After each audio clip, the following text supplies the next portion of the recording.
গ্রাম থেকে শুরু করে শহর সবখানেই রয়েছে পানের জনপ্রিয়তা। অলিগলির দোকান পেরিয়ে বাংলাদেশের পান রপ্তানি হচ্ছে বিদেশেও। তবে সম্প্রতি বাংলাদেশ পান রপ্তানিকারক সমিতির প্রত্যয়নপত্র ছাড়া ২০ ফেব্রুয়ারির পর কেউ পান রপ্তানি করতে পারবে না বলে বিজ্ঞপ্তি জারি করে শুল্ক বিভাগ। আর এতেই দেখা দেয় জটিলতা।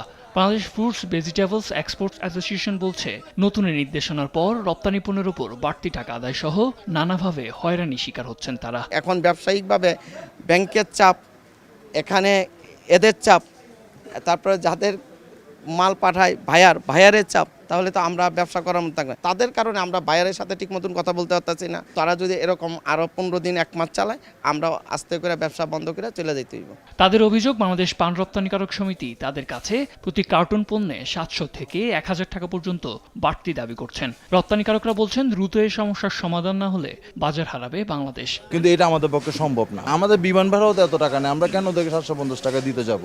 এটা তো পুরো একটা চাঁদার মতো হয়ে গেছে। আমরা চাঁদা দিয়ে কেন ব্যবসা করি? এটা শুধু যে আমাদের ব্যাংকের রিজার্ভ বাড়তেছে সেটা না, আমাদের ইনার দেশে যতগুলো মানুষ আছে সেই ইনভলভ, তাদের জীবনটা এটাও তো ব্যাহত হবে।